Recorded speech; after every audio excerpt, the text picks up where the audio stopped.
오늘 본문 예레미야 1장 1절부터 19절까지의 말씀을 저와 여러분이 번갈아서 교독하시겠습니다. 베냐민 땅 아나돗의 제사장들 중 힐기야의 아들 예레미야의 말이라. 아모의 아들 여호와의 말씀이 13년에 여호와의 말씀이 예레미야에게 임하였고 요시야의 아들 유다의 왕 여호야김 시대부터 요시야의 아들 유다의 왕 시드기야의 11년 말까지 곧 5월에 예루살렘이 사로잡혀 가기까지 임하니라. 여호와의 말씀이 내게 임하여라. 이르시되 내가 너를 모태에 짓기 전에 너를 알았고 네가 배에서 나오기 전에 너를 성별하였고 너를 여러 나라의 선지자로 세웠노라 하시기로. 내가 가로되 슬프도소이다. 주 여호와여 보소서. 나는 아이라 말할 줄 알지 못하나니. 여호와께서 내게 이르시되 너는 아이라 말하지 말고 내가 너를 누구에게 보내든지 너는 가며 내가 네게 무엇을 명령하든지 너는 말할지니라. 너는 그들을 인하여 두려워 말라. 내가 너와 함께하여 너를 구원하리라. 나 여호와의 말이니라 하시고. 여호와께서 그의 손을 내밀어 내 입에 대시며 여호와께서 내게 이르시되 보라 내가 내 말을 내 입에 두었노라. 보라 내가 오늘 너를 열방의 무리에 세우고 너로 썩으며 파괴하며 파멸하며 넘어뜨리며 건설하며 신실하여 놓으리라. 여호와의 말씀이 또 내게 임하여 이르시되 예레미야야 내가 무엇을 보느냐 하시매 내가 대답하되 내가 살구나무 가지를 보나이다. 여호와께서 내가 이르시되 내가 잘 보았도다. 이는 내가 내 말을 지켜 그들을 이르게 하려 하시리라. 여호와의 말씀이 다시 내게 임하니라. 이르시되 내가 무엇을 보느냐 대답하되 끓는 가마를 보나이다. 그 윗면이 북에서부터 기울어졌나이다 하니. 여호와께서 내게 이르시되 재앙이 북방에서 일어나 이 땅의 모든 관민에게 임하리라. 내가 북방 왕국들의 모든 족속들을 부를 것인즉 그들이 와서 예루살렘 성문 어귀에 각기 자리를 정하고 그 사방 성벽과 유다 모든 성읍을 치리라. 여호와의 말이니라. 우리가 나를 버리고 다른 신들에게 분양하며 자기 손으로 만든 것에 절하였으니 내가 나의 신을 베풀어 그들의 모든 죄악을 징계하리라. 그러므로 너는 내 허리를 동이고 일어나 내가 네게 명령한 바를 다 그들에게 말하라. 그들 때문에 두려워하지 말라. 내가 그들 앞에서 두려움을 당하지 않게 하리라.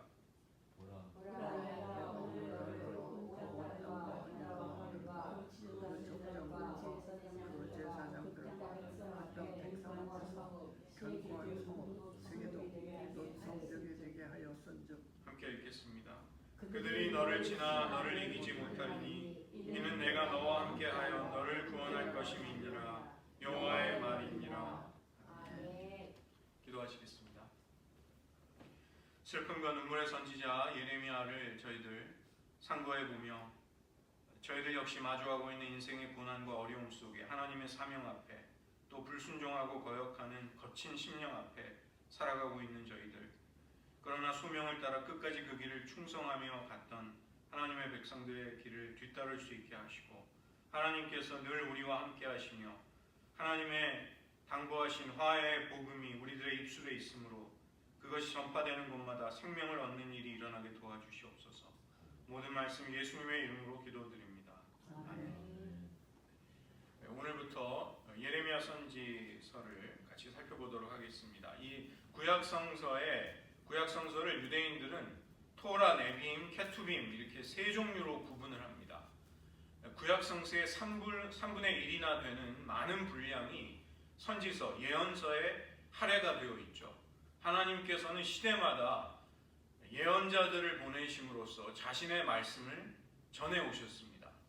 그래서 이 예언서가 이 성경에서 굉장히 중요한 문학적인 장르이자 또 하나님의 말씀을 담고 있는 책들입니다. 여러 책들이 있지만 예레미야서를 선택한 것은 예레미야가 특별히 많은 고난과 눈물 속에서 그 사명을 감당했고 그가 처하고 있는 시대적인 상황이 아주 급박하고 어려운, 즉 유다의 멸망을 앞둔 그 시기부터 사역을 시작해서 그 고통스러운 조국의 멸망을 다 지켜본 선지자가 예레미야였던 것이죠. 우리들도 어쩌면 쇠락해가는 교회들, 또 미국, 우리가 살아가는 이 미국만 하더라도 하나님의 복음과 민주주의적인 가치를 수호해 왔던 나라였는데, 이 나라가 정말 하나님 경외함을 점점 떠나면서 허물어져가는 시대를 우리가 살고 있거든요. 그래서 예레미야처럼 우리 역시 사명자로서 산다는 것이 무엇인가, 하나님의 말씀을 어려운 고난의 때에도 붙들고 살아간다는 것을 예레미야가 보여주었기 때문에 그 내용을 저희들 살펴보기를 원합니다. 먼저는 예레미야서가 긴 분량 52장이나 되는 긴 책입니다. 그래서 진행해 나가는 도중에 제가 이렇게 큰 흐름들을 물론 말씀드리겠지만 한눈에 간략하게 보실 수 있는 예레미야서의 개관입니다. 먼저 1장에는 예레미야의 소명 사건이 나오고 2장부터 20장에도 많은 예언이 나오는데 이 시기가 특정이 되어 있지 않습니다. 언제를 가리키는 것이 확실하지 않은 예언들이 2장부터 20장까지 나오고, 그 다음에 21장부터 39장에는 어느 왕 때, 어떤 사건이 있었던 때, 이런 식으로 그 시기를 특정할 수 있는 예언들이 나옵니다. 그 다음에 40장부터 44장은 예루살렘이 바벨론에 의해서 멸망을 당하고 난 후에 예언이 나오고, 45장부터 51장에는 이스라엘만이 아니라 주변의 여러 나라들에 대한 예언이 나옵니다. 애굽, 블레셋, 모압, 암몬, 에돔, 다메섹, 게달과 하솔, 엘람, 그리고 바벨론에 대한 예언이 나오고, 마지막에는 유다 백성들이 포로로 사로잡혀가는 그 내용이 부록처럼 거기에 덧붙여져 있습니다. 그래서 이렇게 큰 얼개는 이렇게 되어 있는데, 이 책이 방대하다 보니까 여러분이 그 흐름을, 물론 강해설교가 이제 진행이 되면서 제가 그 흐름의 연결들을 말씀드리겠지만, 아무튼 큰 얼개가 이렇게 되어 있다는 것을 먼저 보시면 되겠습니다. 예레미야가 어떤 선지자인가? 예레미야라는 이 이름은 히브리어로 이르메야후, 하나님이 임명하신다, 하나님이 지명하신다, 하나님이 높이신다, 하나님이 기초를 세우신다, 이런 뜻이 있습니다. 이사야 선지자보다 100년 후에 활동한 선지자입니다. 예레미야가 활동하던 시대는 어떤 시대였냐 하면 유대를 괴롭히던 강대국 아수르의 세력이 약해지는 때였습니다. 그러나 유다는 이제 요시야로부터 마지막 5명의 왕을 거쳐서 멸망을 당하게 되죠. 그래서 이 5명의 왕들이 통치하던 30년 정도 예레미야는 예루살렘에 임할 하나님의 재앙에 대해서, 심판에 대해서 경고했지만 안타깝게도 소용이 없었습니다. 그 사이에 신흥 바벨론, 이 아수르의 힘이 약해지면서 신흥 제국 바벨론이 힘을 얻게 되고, 바벨론이 이제 유다를 위협하는 세력으로 점점 커지고 있었습니다.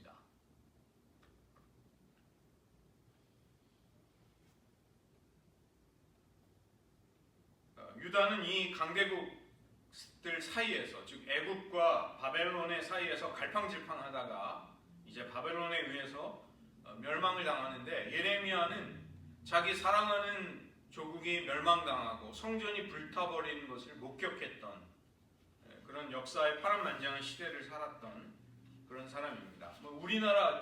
우리나라도 어르신들 일제 시대에도 보시고, 한국 전쟁도 경험하시고, 어떤 독재 정치도 경험하시고, 근대화, 또 한국이 선진국으로 도약하는 그런 시대의 변천을, 그 시기를 다 체험하면서 살아오시는 그런 분들이 계시잖아요. 예레미야도 이제 그랬던 것이죠. 영적으로 예레미야보다 100년 전에 선포했던 호세아의 메시지가 일어나는 것을 본 것입니다. 영적인 배교가 일어나고 이스라엘은 영적인 남편이 되신 여호와를 배반하는 간음을 행함으로써 멸망을 받게 되는 것이죠. 예레미야 시대 사람들은 어떤 생각을 했냐면, 우리는 성전이 있다, 그 때문에 예루살렘은 결코 더럽혀지지 않고 어느 나라도 우리를 멸망시킬 수 없다는 강한 확신이 있었습니다. 그러나 예레미야는 그것이 잘못된 생각임을 강하게 선포했습니다. 사회적인 불의가 가득했고 이방의 악습들을 받아들여서 제사를 깨뜨리면서 또 형식적인 종교 생활을 하는 많은 사람들을 향한 심판을 선포했던 것입니다. 약속의 땅이 폐허와 황무지가 되고 너희가 70년간 바벨론 왕을 섬길 것이다. 굉장히 충격적인 메시지였죠. 그 때문에 이 예레미야가 전했던 메시지는 굉장한 미움을 받게 되고 예레미야는 굉장한 고통을 당합니다. 성경을 한번 펴보시면 좋겠습니다. 예레미야 25장 12절을 보시면 이 예레미야는 심판만이 아니라 위안의 메시지를 선포하고 있습니다. 25장 12절을 보시면 그 장차 이스라엘을 괴롭히는 바벨론이 멸망당할 것을 예언하고 있고 29장 10절과 11절을 보시면 여기도 희망과 소망의 메시지가 있습니다. 70년이 지나면 포로 생활 70년이 지나면 하나님께서 약속의 땅으로 너희들을 돌아오게 하실 것이다. 나중에 다니엘이 이 예레미야 29장 10절을 읽다가 70년 후에 자기 백성이 회복된다는 메시지를 깨닫게 되죠. 굉장히 중요한 소망에 관한 메시지가 예레미야서를 통해 울려 퍼졌던 것을 볼 수 있습니다.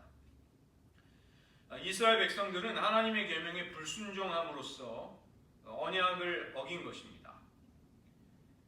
그들이 나의 백성이 되었어도 그들이 나의 아내임에도 불구하고 언약을 저버렸다. 그 때문에 하나님이 이제 새 언약을 세우시겠다는 약속이 예레미야 31장을 통해 또 나오게 되죠. 그들의 하나님의 백성들의 마음을 변화시킴으로써 마음에서부터 하나님을 사랑하고 하나님의 율법을 지키게 된다는 것입니다.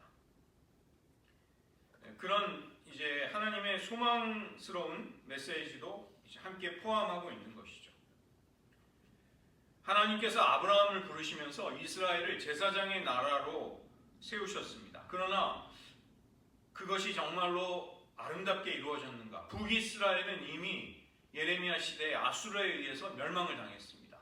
그리고 남왕국 유다의 운명도 바람 앞에 등불처럼 풍전등화의 처지가 된 것입니다. 그리고 그 유다마저 패망하게 되고 이제 사로잡혀 가게 될 때 하나님의 구속, 하나님의 구원의 영광스러움이 어쩌면 하나님의 명예가 손상을 입게 되는 것이죠. 이스라엘 백성들의 멸망을 통해서. 그 때문에 하나님은 수많은 예언자들을 보내셔서 이스라엘을 깨우쳐 주셨고 그들이 멸망한 후에라도 소망이 있음을 알려주시기를 원하셨습니다. 이 예레미야를 우리가 읽어보면 여러분들의 인상 속에 굉장히 깊은 그 인상이 남겨질 것입니다. 그는 이 성경 속에 등장하는 십자가의 고난을 앞두신 예수님의 분위기가 풍깁니다. 그는 고독과 눈물의 선지자였습니다. 영어권에서는 weeping prophet, 울고 있는 선지자 이렇게 부릅니다. 그는 한쪽으로는 자신을 거역하는 사람들에게 고통스럽게 심판의 메시지를 전해야 했고 또 한쪽에서는 그 어려운 선지자의 소명으로 그를 부르시고 보내시는 그가 도저히 거역할 수 없는 하나님의 부르심이 있었던 것이죠. 양쪽에 그 감당할 수 없이 고통스러운 두 양쪽에 끼어 있는 존재가 예레미야였습니다. 하나님은 예레미야 16장 2절에서 너는 이 땅에서 아내를 맞이하지 말며 자녀를 두지 말아라. 평생을 독신으로 살라고 하셨습니다. 그리고 그는 가족과 동네 사람들에게도 배척을 받았습니다. 예레미야 12장 6절에 보면 내 형제와 아버지의 집이라도 너를 속이며 내 뒤에서 크게 외치나니 그들이 내게 좋은 말을 할지라도 너는 믿지 말지니라. 그 다음에 수많은 사람들이 예레미야를 모함하고 때리고 옥에 가두었습니다. 20장에 보시면 바스훌이라는 사람이 선지자 예레미야를 때리고 여호와의 성전에 있는 베냐민 문 위층에 목에 씌우는 나무 고랑으로 채워서 두었다. 도대체 이게 기가 막힐 노릇이죠. 예레미야는 하나님의 말씀을 받아서 어떻게든지 자기 백성을, 자기 민족을 돕기 위해서 말씀을 전하니까 목에 착고가 채워져서 성전에 갇히는, 얻어맞는 존재가 된 것입니다. 그 다음에 거짓 선지자들이 하나님의 참된 말씀을 선포하는 예레미야를 아주 심하게 집요하게 공격하였습니다. 하나냐 같은 거짓 선지자. 그는 공공연하게 예레미야의 예언을 비웃고 멸시했던 것이죠. 때문에 하나님은 이 하나냐 거짓 선지자의 운명을 28장에서 예레미야를 통해 전하라고 하셨습니다. 여호와께서 너를 보내지 아니하셨거늘 내가 이 백성에게 거짓을 믿게 하는도다. 내가 너를 지면에서 제하리니 내가 여호와께 패역한 말을 하였습니다. 내가 금년에 죽으리라 하셨느니라. 예레미야가 이 예언을 하고 나서 거짓 선지자 하나냐는 그해 7째 달에 7월 달에 죽음을 맞이합니다. 예레미야 20장 7절부터 9절을 한번 펴서 보십시오. 이 구절들이 예레미야의 마음속에 있는 아주 고통스러운 그 부담감이 무엇인지를 보여주는 구절입니다. 여호와여 주께서 나를 권유하셨으므로 내가 그 권유를 받았사오며 주께서 나보다 강하사 이기셨으므로 내가 조롱거리가 되니 사람마다 종일토록 나를 조롱하나이다. 내가 말할 때마다 외치며 파멸과 멸망을 선포함으로 여호와의 말씀으로 말미암아 내가 종일토록 치욕과 모욕거리가 됨이니이다. 이 주께서 나보다 강하사 나를 이기셨으므로 즉 예레미야는 그를 예언자로 선지자로 보내시는 하나님의 주권 앞에 도저히 저항의 길이 없죠. 하나님이 그를 강요하시기 때문에, 강권하시기 때문에. 그런데 막상 나가서 전하니까 치욕과 모욕거리가 되는 것입니다. 그래서 20장 9절 내가 다시는 여호와를 선포하지 아니하며 그의 이름으로 말하지 아니하리라 하면 나의 마음이 불붙는 것 같아서 골수에 사무치니 답답하여 견딜 수 없나이다. 이 예레미야가 너무 고통스러워서 내가 차라리 말씀을 전하지 말아야 되겠다. 그런데도 그 마음이 불이 붙어서 골수가 사무치는 고통이 느껴지고 부담감이 느껴져서 나가서 또 전하는 것입니다. 얼마나 고통스러운 일일까요? 자기를 죽이려고 하는 사람들 앞에 심판의 메시지를 전하니까 핍박하고 하나님은 또 그 강하신 하나님이 예레미야를 압박해서 전하지 않으려고 하면 마음이 불이 붙어서 골수가 사무치는 것 같은 부담감을 주셔서 또 나가서 그 심판의 메시지를 전해야만 했던 것입니다. 나중에 교회는 이 예레미야라는 한 인물, 슬픔으로 가득한 이 선지자 속에서 자기 백성 가운데에서 자기 백성을 위해 고난을 받으신 예수님을 떠올릴 수 있었던 것이죠. 그리고 예레미야가 예언했던 그 새 언약이 바로 예수님을 통해서 예수님의 고난과 죽음을 통해 우리들의 마음이 새로워짐으로 인해서 그 새 언약이 비로소 이루어지게 됩니다. 예레미야의 핵심적인 주제는 하나님과 자기 백성과 간의 관계에 관한 것입니다. 예레미야는 하나님이 주권적인 분이시다. 그분의 거룩한 말씀으로 자기의 종을 부르시는 분이시다. 그리고 모든 신들을 일컬어서 아무것도 아닌 것으로 우상에 불과하다고 선포하시는 분이라고 그분을 소개합니다. 절대적으로 신뢰하고 의지할 만한 분이 하나님이시다. 그 때문에 회개하고 하나님을 의지한다면 하나님의 은혜와 사랑이 너희들의 죄악과 심판을 이기게 된다. 너희들이 구원을 받을 소망이 생긴다. 이것을 이야기하였습니다. 그러나 한편으로 또 예레미야는 아주 현실적으로 잔인할 정도로 적나라하게 인간의 마음에 소망이 없음을 깨달은 선지자였습니다. 인간의 마음이 병이 들었고 하나님 외에는 누구도 그 병든 마음을, 그 위선적인 인간의 거짓된 마음을 고칠 수가 없다는 것을 잘 알고 있었죠.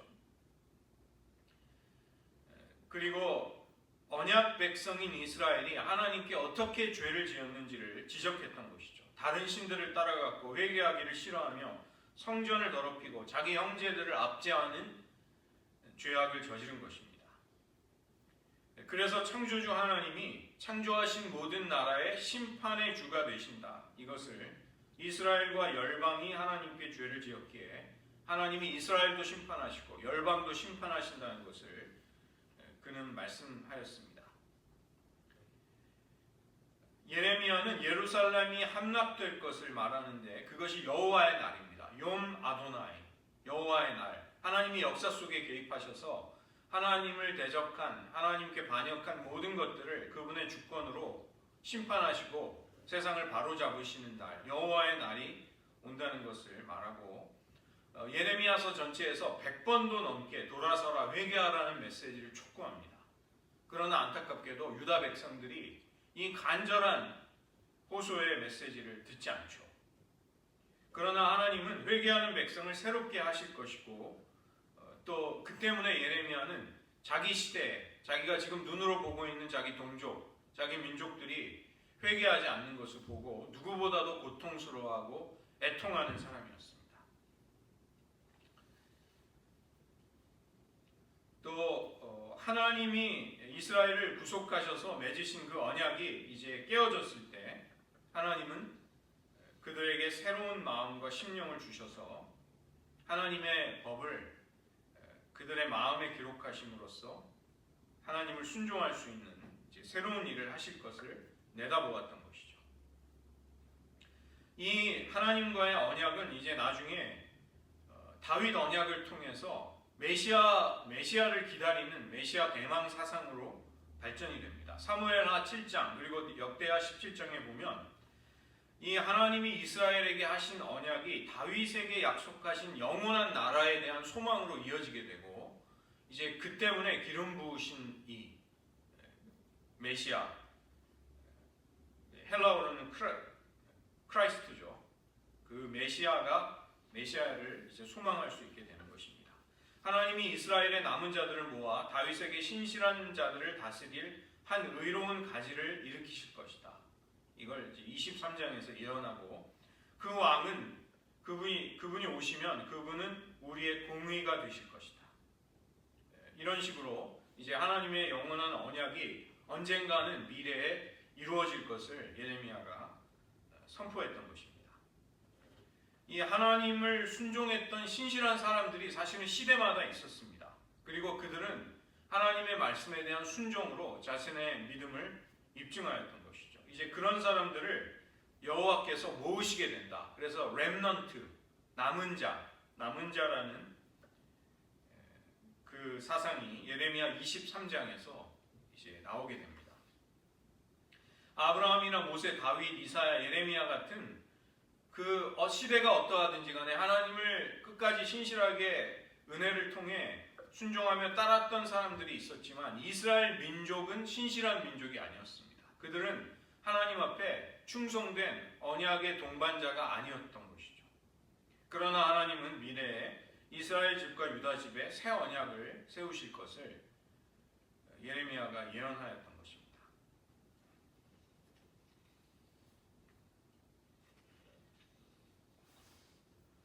이 예레미야가 그 예언을 했던 시대를 볼 수가 있는데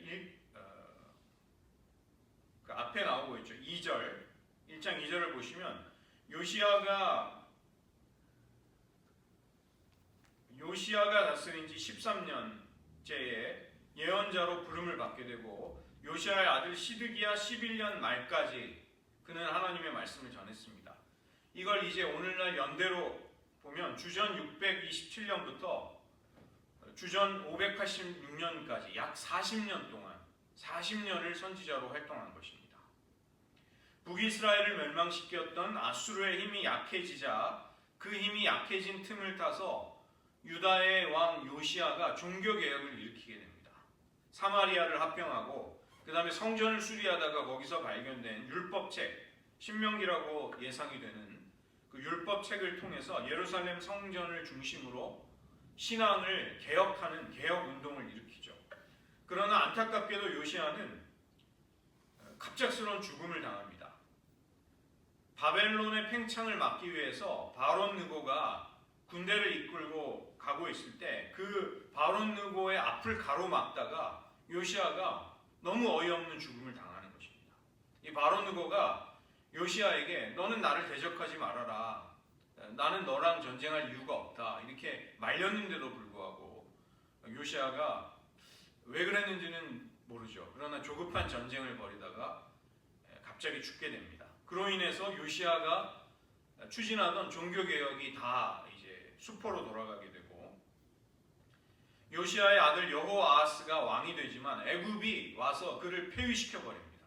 그리고 꼭두각시 왕으로 여호아하스의 형이었던 엘리야김을 왕으로 세운 다음에 이름을 여호야김으로 바꿉니다.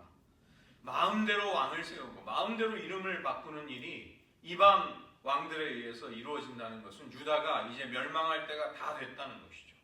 그리고 나서 바벨론 왕 느부갓네살이 주전 598년부터 597년 겨울에 원정을 떠나서 예루살렘을 포위하고 여호야김 다음에 왕이 된 여호야긴이 그 느부갓네살에게 항복을 합니다. 그러자 느부갓네살은 애굽이 했던 것처럼 여호야긴의 항복을 받아들이고 그를 왕에서 쫓아낸 다음에 여호야긴의 삼촌이었던 마따디아를 왕에 앉히고 이번에 또 이름을 시드기야로 바꾸어 버립니다.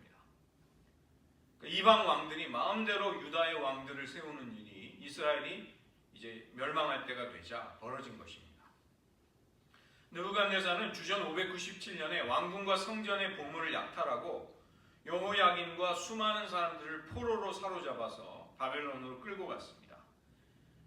유다 왕궁에서는 그러나 안타깝게도 이 바벨론과 사이좋게 지내야지 하나님의 구원을 도모할 수 있다는 예레미야의 예언을 무시하고 애굽의 편을 드는 사람이 정권을 잡음으로써 반역을 하게 되는 거죠. 바벨론을 반역하자마자 588년, 주전 588년에 바벨론 군대는 예루살렘을 포위하고 1년여를 버티다가 마침내 주전 587년에 예루살렘 성벽이 뚫리면서 예루살렘은 멸망을 당합니다.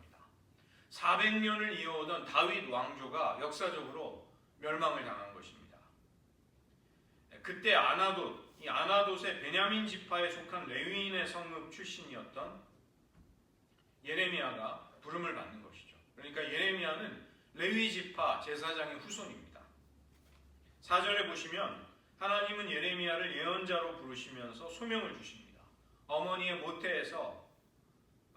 태에서 나오기 전부터 내가 너를 안다.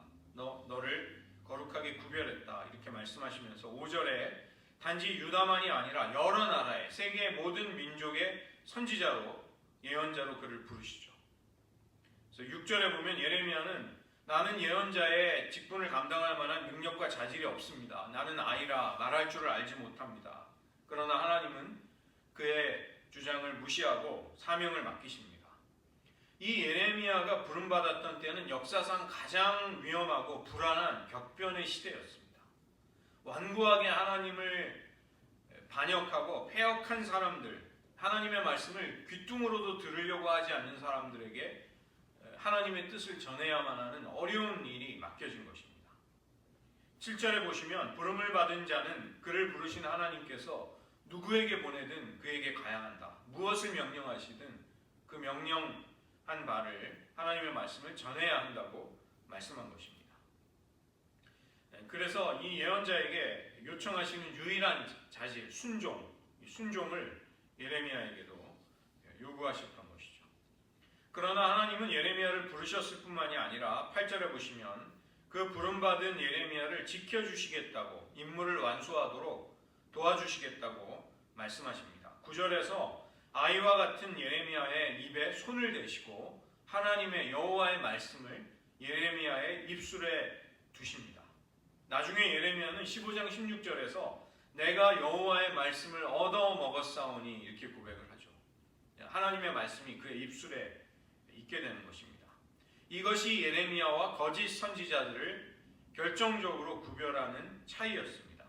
예레미야는 실제로 하나님의 말씀이 그에게 임했던 사람이고 거짓 선지자들은 자기 마음으로 말미암아 하나님의 입에서 나오지 않은 것들을 예언하는 묵시를 말하는 자들이었죠.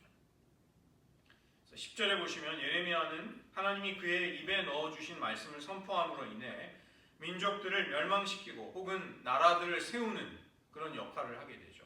심판의 말씀으로 그것이 성취되어서 나라들이 멸망하고 또 회복의 소망의 메시지를 통해 나라들이 다시 세워지는 그런 일들이 이제 일어나게 됩니다. 오늘 본문을 보시면 예레미야는 두 가지의 환상을 보게 됩니다. 살구나무 가지가 그에게 보였는데 이 살구나무는 히브리어로 샤케드라고 말합니다. 그 다음에 이 이 히브리어의 동사 중에 지켜보다, 깨어있다 이런 말이 쇼케드라는 말이에요. 그래서 하나님이 언어 유희를 통해서 살구나무 가지를 보여주시면서 내가 무엇을 보느냐? 샤케드, 살구나무 가지를 봅니다.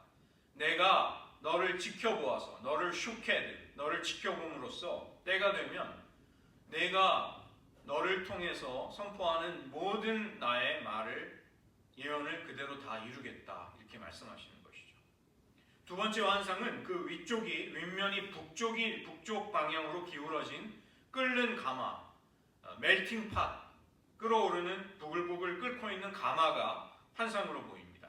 이것은 재앙이 그 기울어진 북쪽으로부터 이스라엘 백성에게 부어진다는 것이죠. 이 부글부글 펄펄 끓고 있는 뜨거운 것을 붓는다는 것은 그 일을 당하는 사람에게는 멸망을 의미하잖아요. 그래서 이 재앙이 나중에 예레미야 20장 4절로 6절을 보시면 이 북방으로부터 오는 재앙이 바로 바벨론이라는 것을 하나님은 분명히 말씀하십니다. 무리가 나를 버리며 다른 신들에게 분향하고 자기 손으로 만든 것들, 우상에게 절하였기 때문에 심판하며 징계한다고 심판의 이유를 하나님은 밝히십니다. 그 다음에 마지막 단락으로 가셔서 예레미야를 계속해서 예언자로 이끌어 가시고 예언자의 사명을 감당하도록 함께 하시는 하나님의 그 약속이 나오는 것이죠. 이것은 이 17절부터 19절 마지막 단락은 예레미야 개인에게 주시는 권면임의 약속입니다.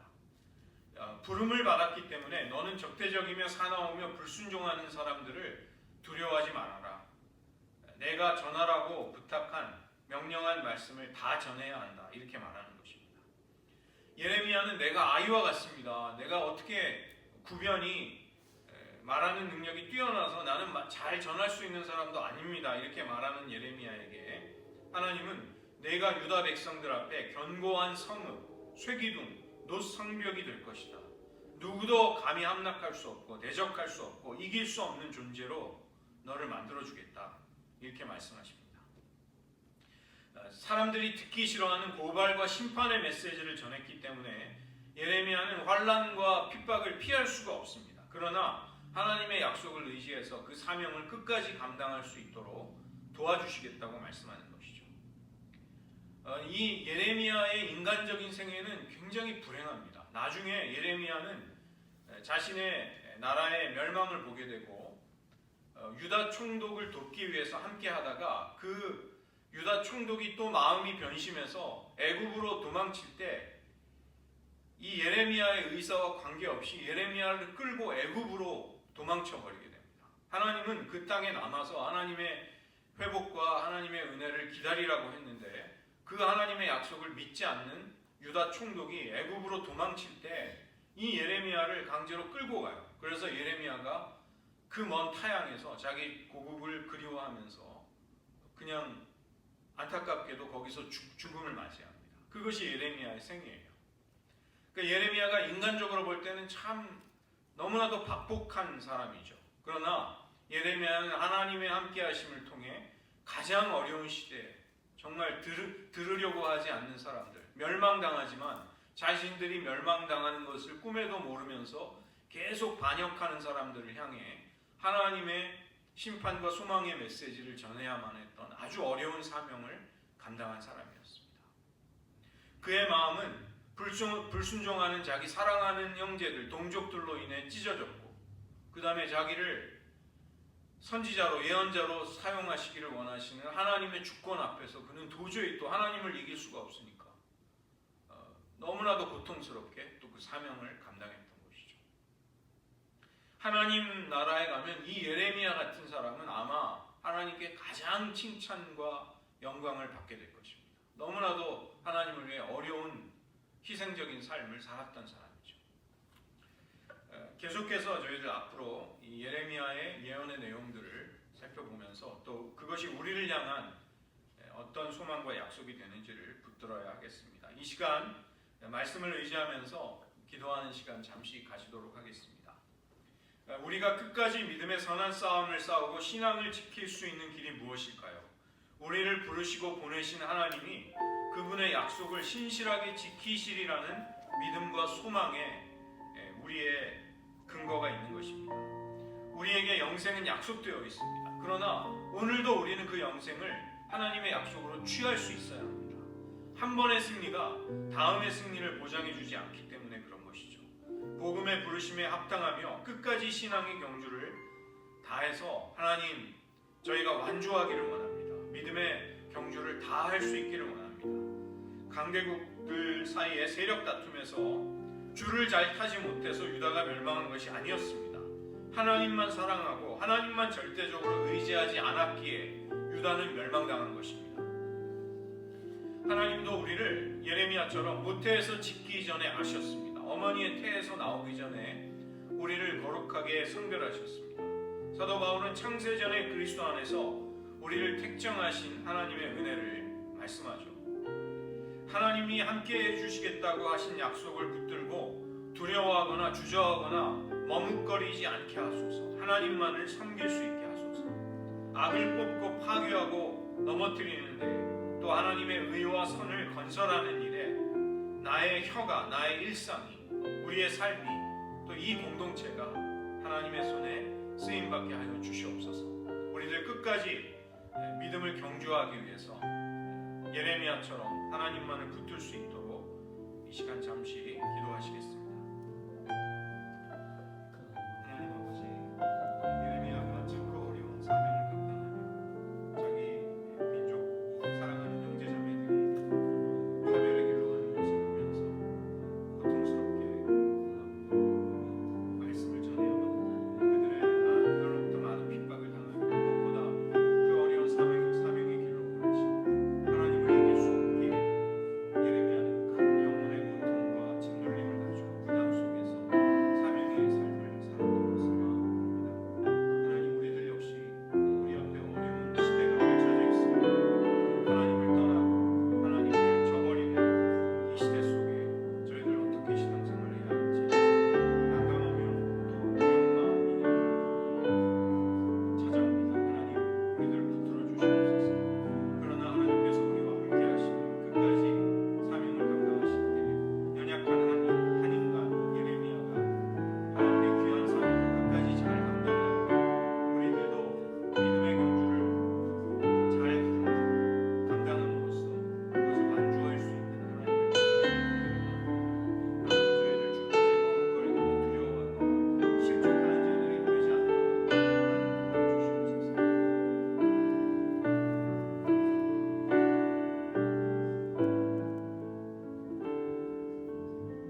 기도하겠습니다.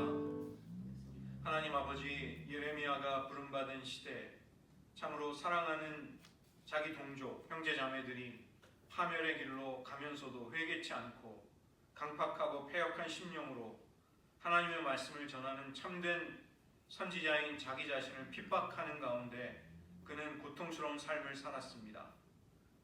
피할 수도 없이 하나님의 주권과 하나님의 권능의 손 앞에서 그는 그 고통스러운 사명을 또한 감당해야만 했습니다.